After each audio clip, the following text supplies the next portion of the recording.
Hola alumnos del Colegio San Juan Bosco, bienvenido a nuestra clase de Ciencia y Tecnología.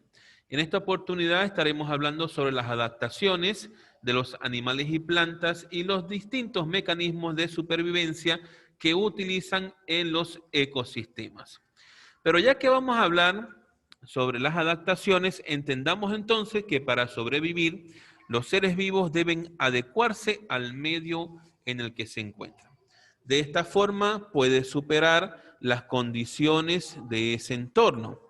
La adaptación es una característica de los seres vivos por la cual un organismo desarrolla su capacidad para sobrevivir a determinadas condiciones que presenta el ambiente. Entonces, en su cuaderno deben de copiar toda la definición que tienen acá con referente a lo que son las adaptaciones de los seres vivos. Fíjense que los seres vivos tienen que adaptarse a los diferentes ecosistemas. Y como lo vimos en el video, nos dimos cuenta que cuando estamos en el ecosistema de bosque, podemos observar que hay plantas que son muy altas y que tienen hojas pequeñas, pero las que están más al suelo, más pegadas al suelo, tienen hojas aún más grandes. Y esto se debe a que las plantas compiten por la luz del sol. Por supuesto que la planta que es más alta, sus hojas deben de ser más pequeñas.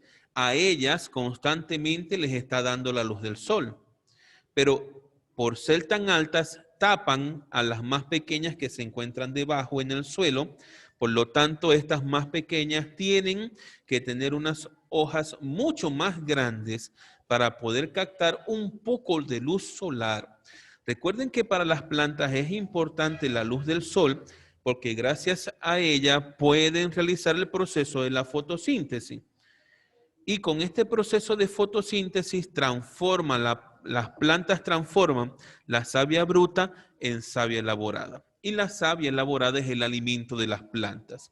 Entonces es importante que ustedes copien en su cuaderno las adaptaciones de los seres vivos. ¿Qué deben de hacer? Colocar la fecha del día de hoy. El título del tema son las adaptaciones de animales y plantas. Y el primer punto que deben de copiar es el que tienen en este momento en la pantalla, que son las adaptaciones de los seres vivos.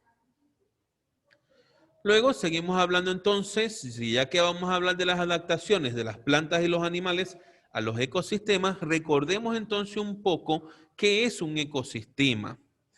Y el ecosistema es una interacción entre los seres bióticos y los seres abióticos, que bien ya Nicolás nos había mencionado en su intervención, cuando yo le preguntaba cuáles eran los elementos o factores que formaban un ecosistema, él decía que eran los seres bióticos y los seres abióticos.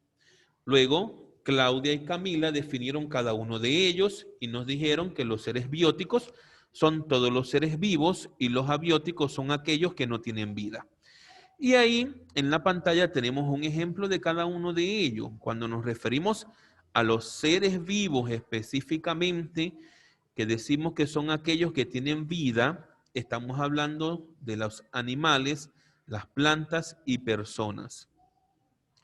Y cuando hablamos de los seres abióticos, que son aquellos que no tienen vida, entonces nos referimos al agua, al aire, al suelo, a la temperatura, entre otros. Por lo tanto, el ecosistema es la unidad ecológica donde los seres vivos y el medio abiótico intercambian materia y energía. Los seres vivos, al tomar la materia y la energía del entorno natural, modifican la parte no biótica de esta unidad, como el flujo de agua, la humedad, el ambiente, la composición del suelo, entre otros. A los seres vivos le corresponde adecuarse a las exigencias del medio para poder sobrevivir. En el siguiente esquema podemos apreciar cómo se da el flujo de energía y de materia en un ecosistema. Sabemos entonces que las plantas que dentro de la cadena trófica o cadena alimenticia son llamados los productores. ¿Por qué productores? Porque las plantas tienen la facultad de producir sus propios alimentos. Por lo tanto, ellas se conocen como productores. Y el resto de los seres vivos los conocemos como consumidores. Dentro de los consumidores podemos clasificarlos en consumidores primarios, consumidores secundarios y consumidores terciarios. ¿Qué diferencia a cada uno de los consumidores? Bueno, algo muy sencillo. Por ejemplo, el consumidor primario es aquel que se alimenta de las plantas. Y en la imagen podemos ver cómo nos han colocado como consumidor primario un conejo. El conejo se alimenta de las plantas. Por lo tanto, el conejo es herbívoro porque se alimenta de plantas. Él es el consumidor primario. ¿De quién se va a alimentar el consumidor primario? De los productores. ¿Quiénes son los productores? Las plantas. Entonces el consumidor primario se come a los productores que son las plantas. Ahora bien, dentro de estos consumidores tenemos el consumidor secundario. El consumidor secundario es un animal que se come a otro animal. Es decir, se alimenta de la carne, no se alimenta de plantas. El consumidor secundario se come al animal que se alimenta de las plantas. Entonces ya aquí llevamos una cadena. Tenemos la planta, tenemos el animal que se come la planta y tenemos el animal que se come al animal que se ha comido la planta. Y en esta cadena entonces tenemos los consumidores terciarios. El consumidor terciario es un consumidor un poco superior. ¿Por qué? Porque este se come, es carnívoro y se come a otro carnívoro. Por eso se conoce como consumidor terciario. Fíjense que tenemos entonces consumidor primario, herbívoro. Consumidor secundario, carnívoro. Y consumidor terciario, carnívoro que se come a carnívoro. Pero para finalizar la cadena, o la pirámide alimenticia, o la cadena trófica, como ustedes lo puedan llamar, encontramos lo que son los descomponedores. ¿Quiénes son los descomponedores? Los descomponedores son los distintos hongos y microorganismos que se encargan de descomponer a los seres vivos cuando ya están muertos. Y realmente juegan un papel muy importante. Cuando estos microorganismos entran en acción y comienzan a descomponer a un animal que ya ha muerto, ¿qué va a suceder? Esos nutrientes que son liberados del animal muerto, gracias a la descomposición de los microorganismos, son absorbidos por la tierra. Entonces, esos minerales son absorbidos por la tierra, que posteriormente serán absorbidos por las plantas, porque recuerden que las plantas a través de las raíces absorben del suelo los minerales y el agua. Entonces, de esta manera se forma todo un ciclo de lo que es el flujo de materia y energía de los ecosistemas. Bien, pero todo esto ya nosotros lo hemos hablado en temas anteriores porque ya vimos lo que eran los ecosistemas, ya nosotros hablamos sobre los productores, consumidores primarios, secundarios y terciarios. ¿Qué les quiero decir con esto? Que esta parte de acá no tienen por qué copiarlo, por eso no lo he querido marcar. Ya nosotros de esto hablamos en otro tema. ¿De qué vamos a hablar ahora? Vamos a hablar entonces el día de hoy sobre lo que son las adaptaciones y los diferentes tipos de adaptaciones. Y para la siguiente clase continuaremos con el tema. Entonces el día de hoy vamos a trabajar con esta parte que tenemos en este momento en pantalla sobre lo que son las adaptaciones. Y empezamos entonces por definir qué es la adaptación. La adaptación biológica es un proceso mediante el cual ocurre una modificación de tipo morfológico, fisiológico o de comportamiento de un organismo que le permite aprovechar de forma más favorable los recursos que ofrece el entorno físico en que se desarrolla. Dentro de estas adaptaciones tenemos una adaptación morfológica o estructural, es decir, una adaptación de estructura protectora. ¿A qué se refieren con esta adaptación de estructura protectora? Es una modificación corporal que también puede incluir el mimetismo. Ahora, quizás no comprendo en este momento qué es mimetismo. La clase siguiente vamos a hablar sobre el mimetismo. Sin embargo, les doy una idea de mimetismo. Algunas plantas toman forma que se asemejan a otro ser vivo. Es decir, copio la apariencia de otro ser vivo. Eso es mimetismo. Entonces decía que dentro de las adaptaciones, la estructural es una modificación corporal que también puede incluir el mimetismo y la coloración críptica. Ejemplo de esto son las espinas que protegen los tejidos suculentos del cactus para evitar ser el alimento de los herbívoros. Es decir, que los cactus se han adaptado, primero se han tenido que adaptar a un ecosistema desértico. Número 1. Número 2, fíjense que sus flores son espinas, sus hojas son espinas. ¿Por qué sus hojas son espinas? Han sido diseñados de esta manera para protegerse de los depredadores, es decir, de los consumidores primarios que se alimentan de las plantas.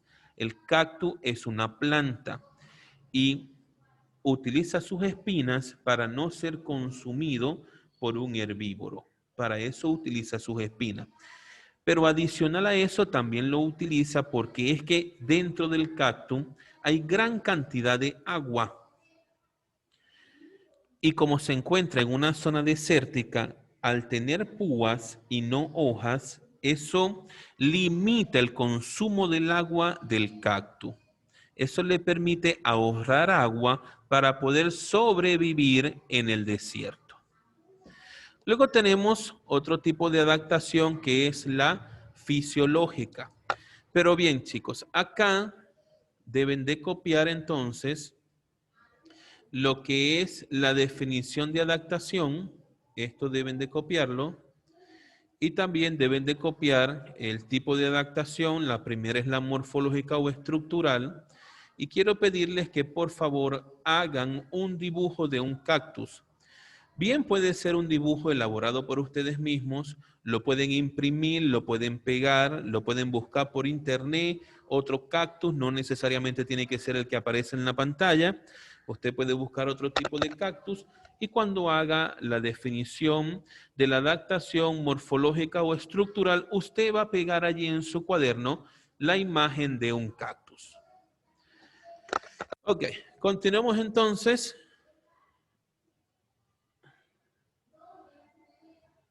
Vamos entonces ahora con el tipo de adaptación fisiológica o funcional. Y me dice que es el desarrollo del funcionamiento de un órgano o de un sistema del órgano. Y es el caso de la función de la glándula de la sal en la iguana marina, que eliminan el exceso de sal incorporada al tragar agua del mar. Es decir, que la iguana en su organismo, en su cuerpo, tiene una glándula que ha modificado de tal manera, se ha venido modificando con el tiempo de tal manera que le permite a ella poder estar en el agua salada y no en el agua dulce. Porque esta glándula lo que hace es minimizar, eliminar el exceso de sal que tiene el agua de mar. Y eso le ha permitido entonces a la iguana adaptarse a ese medio ambiente y poder sobrevivir. Entonces, a eso se refieren cuando le hablan de una adaptación fisiológica o funcional. Es un cambio que ha sufrido, una parte de un órgano o de un sistema de órganos de un ser vivo para poderse adaptar a un ecosistema. Y por último, estaremos hablando el día de hoy de lo que son las adaptaciones etológicas o de comportamiento. Esta quizás es la más sencilla de todas porque sencillamente es una manifestación de tipo conductual. O sea, me están hablando del comportamiento de los seres vivos con el propósito de protegerse del medio ambiente o de reconocer a la pareja o de escapar de sus enemigos naturales. En el desierto, los animales se esconden en sus madrigueras, en galerías de suelo, así evitan el calor intenso. O sea, fíjate que es un comportamiento que ya tienen los animales, esconderse debajo de la tierra, porque esto les permite alejarse del calor intenso del sol, también les permite esconderse de sus depredadores y por supuesto pueden salir por las noches a buscar sus alimentos. Entonces, estos dos tipos de adaptaciones que tenemos acá en pantalla, también la deben de copiar en su cuaderno. De ser posible, imprimir una imagen parecida, no necesariamente tienen que ser la que está en pantalla, para colocarla como ejemplo a cada una de las adaptaciones que tenemos allí, que son las adaptaciones fisiológica o funcional y la adaptación etológica o de comportamiento. Entonces, chicos, de esta manera damos por terminada la clase, el video en este momento. Sin embargo, este tema lo vamos a continuar en otro video.